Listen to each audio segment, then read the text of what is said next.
Assalamualaikum warahmatullahi wabarakatuh. Perkenalkan, saya Nurmansyah Fazira. Saya di sini akan mencoba melakukan praktikum mengenai rangkaian listrik menggunakan aplikasi atau website daripada PET. Langsung saja kita coba. Saya akan membuat rangkaian seri terlebih dahulu.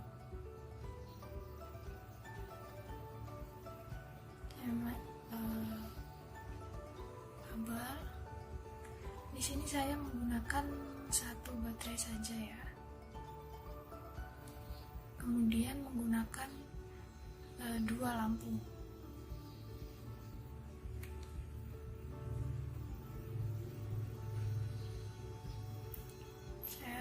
Rangkai terlebih dahulu.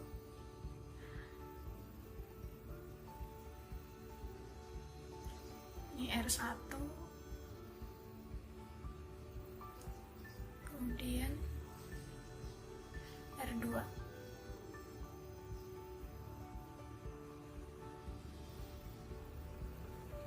Nah, di sini sudah terlihat bahwa arus sudah mengalir. Kita klik bagian ini, nilai agar nilai pada hambatan ataupun pada baterai itu terlihat pada dalam layar. Kita bisa mengaturnya dengan cara klik pada ikon baterai ataupun lampu. Kita bisa menggesernya seperti ini. Di sini sudah terlihat arus mengalir. Nah, kemudian kita bisa melihat berapa arus yang mengalir pada rangkaian tersebut menggunakan ini. Nah, sudah terlihat ya angka yang mengalir pada rangkaian tersebut. Itu 0,43 ampere.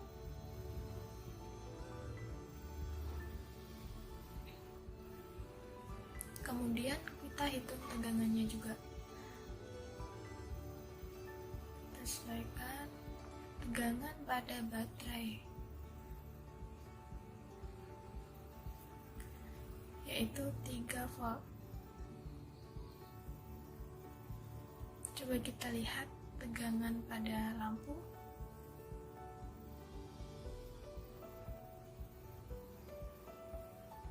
Berbeda ya.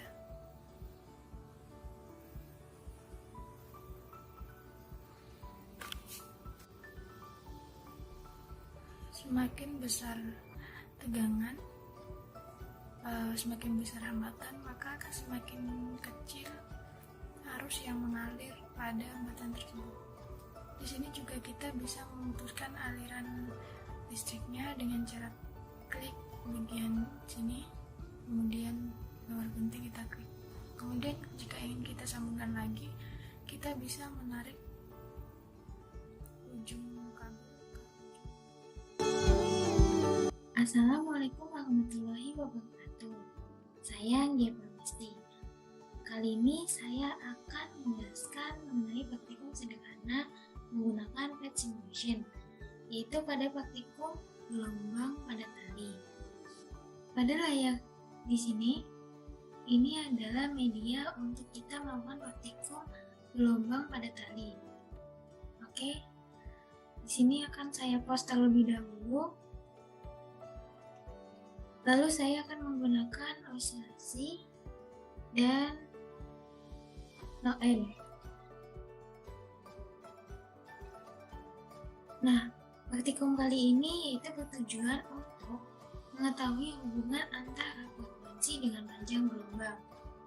Nah, pada media ini kalian dapat mengubah amplitude serta frekuensi yang akan diuji cobakan.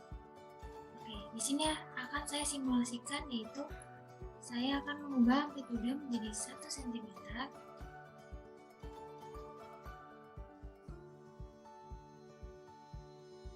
Lalu frekuensinya yaitu sebesar 1,5 Hz. Lalu damping akan saya nolkan. Nah, tegangan saya akan menguji di tegangan besar dan rendah. Oke, di sini ada pilihan garis, akan menunjukkan garis seperti ini. Lalu jika membutuhkan stopwatch, kalian tinggal mengklik timer. Oke, setelah semuanya sesuai dengan prosedur yang ada, kalian dapat memulainya dengan klik bagian ini. Ini tampilan untuk pergerakan normal. Lalu kita akan slow motion kan. Oke, berikut adalah tampilan yang sudah kita atur sesuai dengan amplitude dan frekuensi. Nah, di sini kita selanjutnya akan mengukur panjang gelombang. Kita akan stop terlebih dahulu. Oke, berikutnya kita akan mengukur satu gelombang yang mana terdapat satu puncak dan satu lembah. Oke, kita akan mengukur panjang satu gelombang yaitu dari titik ini ke titik ini. Oke, kita ukur titik tersebut. Nah, dapat dilihat panjang gelombang yaitu 4,1 cm. Lalu kalian akan mengukur, selanjutnya kalian dapat mengukur dari titik puncak ke titik lembah. Oke, kita ukur dari sini. Oke, ini kurang 1 cm dan di sini sama 1 cm. Oke, ini kita ubah ke tegangan lemah. Setelah itu kita klik mulai dan kita dapat memberikan kecepatan normal.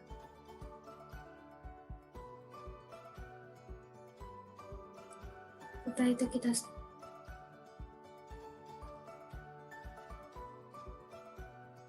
itu kita klik stop lagi. Nah, kita ukur dari sini. Kalian bisa ukur dari sini ke sini untuk mendapatkan panjang satu gelombang.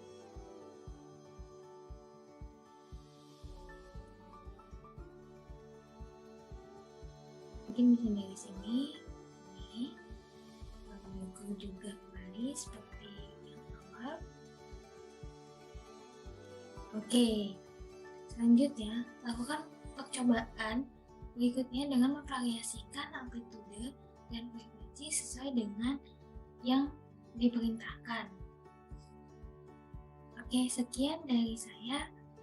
Wassalamualaikum warahmatullahi wabarakatuh.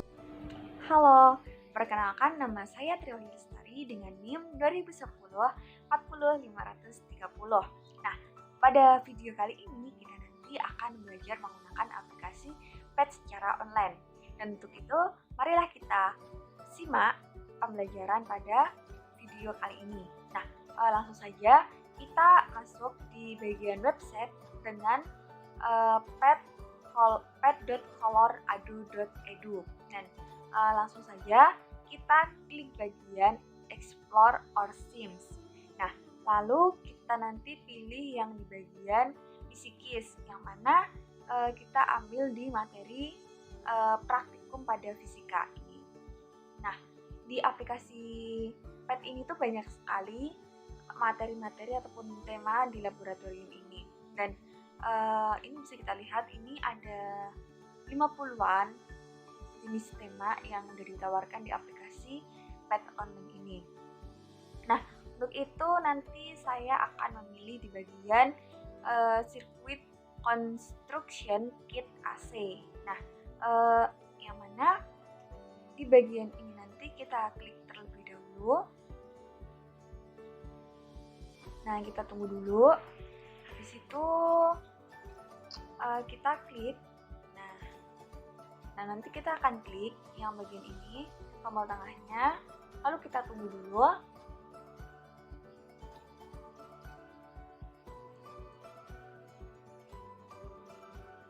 Kita tunggu dulu setelah ini emang nggak lama ya teman-teman. Setelah udah, lalu kita milih di bagian lab karena kita akan mensimulasikannya dengan pet ini pada praktikum. Dan untuk itu lalu kita milih di bagian kabelnya gitu kan, nanti biar kita bisa merangkai sebuah rangkaian biar rangkaian tersebut bisa menyala. Nah, untuk itu kita langsung saja kita langsung menyusun kabel atau juga wire. Nah, kita susun, terserah ya teman-teman kita menyusunnya seperti apa. Cuman ini saya mau menyusunnya itu seperti kotak aja biar nanti simple gitu. Jangan lupa juga kita pasang baterai supaya nanti si lampu bisa menyala. Dan setelah itu pada baterai kita sambungkan lagi sebuah kabel biar aliran ini bisa terbentuk gitu. Nah, lalu kita pasangkan lampu pada kabel. Nah, kalau udah kayak gini nanti kita tutup lagi dengan kabel. Lalu kita paskan. Nah, di sini kita bisa terlihat bahwasanya si lampu ini bisa menyala dengan terang. Nah, pada aplikasi pet ini juga banyak sekali terdapat fitur seperti ada macam resistor, kapasitor, dan switch itu sebagai saklar gitu kan. Nah, di sini nanti saya ingin mencoba mempraktekkan dengan menggabungkan resistor dan apa yang akan terjadi teman-teman. Dan si lampu ini ternyata masih bisa menyala, akan tetapi bisa kita amati pada rangkaian yang awal tadi bahwasannya si lampu ini menyalanya kurang lebih terang gitu dibandingkan yang awal tadi.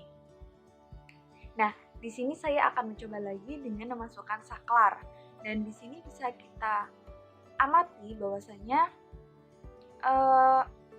saklar ataupun fitur-fitur yang lain itu bisa kita potong-potong gitu. Jadi terserah kita mau menghubungannya seperti apa. Dan ini bisa kita lihat bahwasanya saya memasukkan saklar yang udah terputus dan itu akan menghasilkan si lampu ini tidak menyala seperti itu. Nah, ini juga bisa kita praktekkan dengan menggunakan kapasitor, yang mana ini juga si lampu ini bisa menyala, kan tetapi nanti itu penyalanya itu tidak akan terang gitu, tidak seperti yang pas awal tadi. Nah, yang jelas si kapasitor ini nanti bisa kita atur juga terhadap tegangannya. Terserah kita mau seberapa tegangannya. Seperti itu. Nah, lalu ini saya lepas lagi dan si resistornya saya sambungkan lagi dengan baterai ataupun lampunya tadi. Lalu setelah itu kita bisa atur juga di cahayanya lampu ini mau seberapa terangnya juga. Dan di sini kita juga bisa menggabungkan baterai nggak cuma satu. Jadi kita bisa coba-coba dengan menggunakan 2 baterai ataupun 3 baterai ataupun 4 baterai. Nah, bisa kita lihat bahwasanya semakin banyak baterainya gitu kan, maka semakin besar pula cahaya yang akan didapatkan oleh si lampu.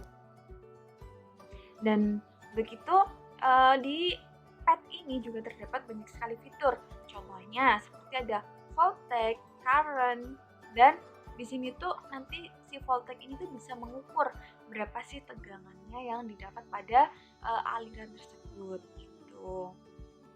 Nah, mungkin cukup sekian video pada pet pembelajaran kali ini. Saya cukupkan dan sampai jumpa di video selanjutnya. Dadah. Assalamualaikum warahmatullahi wabarakatuh. Perkenalkan, nama saya Plastur Hidayat nomor NIM 2010104051, dan di sini saya akan menjelaskan tentang praktikum tentang difraksi cahaya, yaitu menentukan panjang gelombang sinar laser. Nah, pada praktikum kali ini salah satunya yaitu menggunakan sinar laser. Dan berikut contoh percobaan tentang suatu difraksi cahaya. Nah, di dalam percobaan tersebut terdapat beberapa berkas cahaya terang dan redup, dan salah satunya berada di titik tengah tersebut terdapat titik utama sinar laser. Dan berikut alat dan bahan percobaan praktikum kali ini. Yang pertama yaitu laser.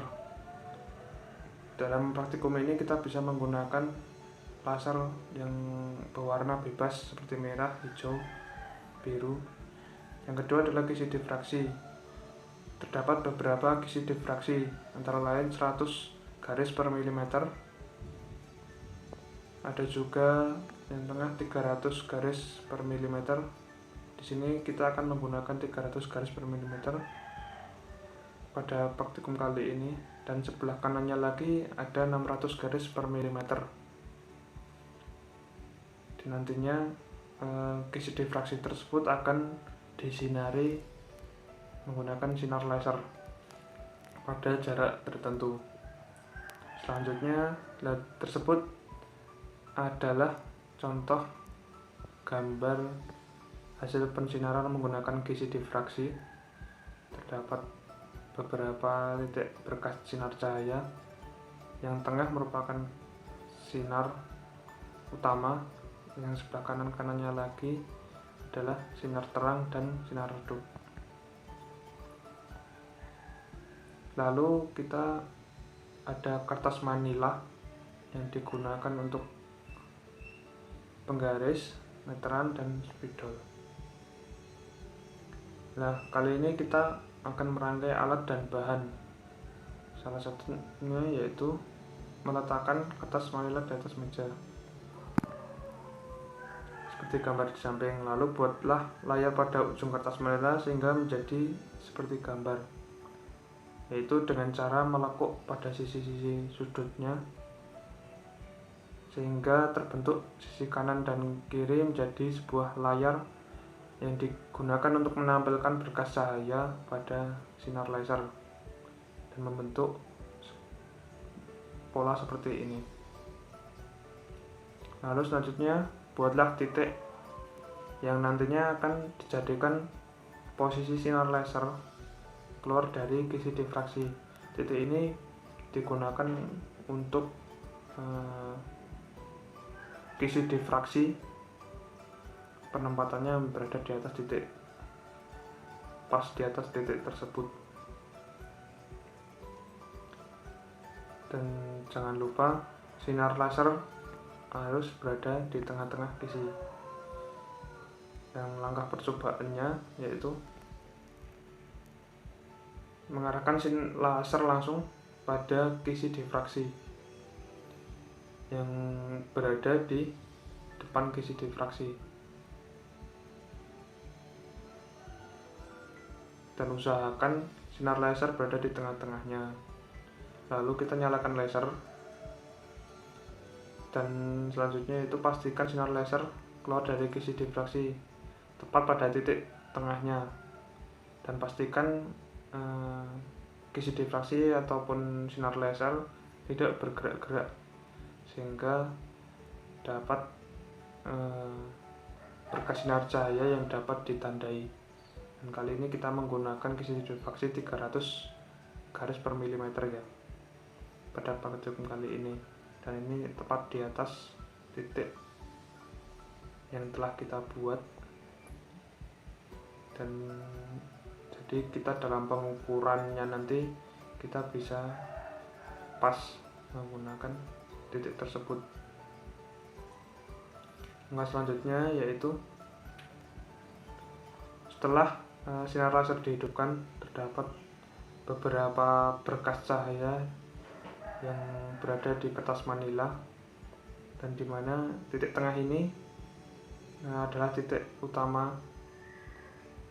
dari kisi difraksi, dan sebelah kanannya ini merupakan sinar terang pada laser tersebut,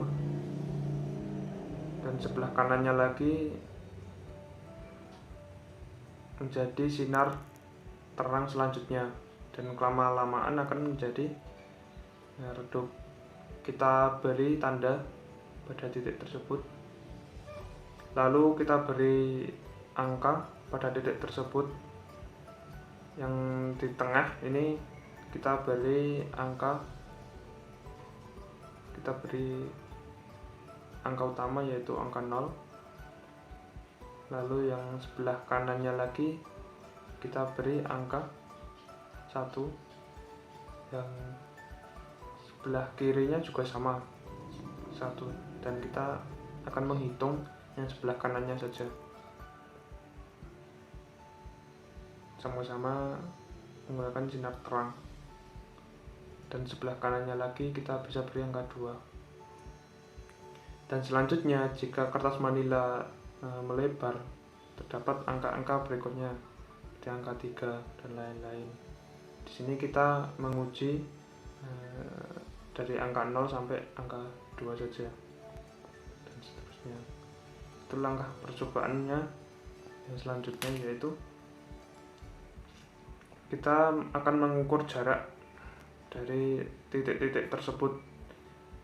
Jarak titik 0 ke titik 1 kita bisa tandai sebagai P1. Kita ukur menggunakan penggaris berapa panjang titik tersebut. Lalu kita ukur jarak titik 0 ke titik 2 sebagai P2, dan jarak titik 0 ke titik 3 sebagai P3.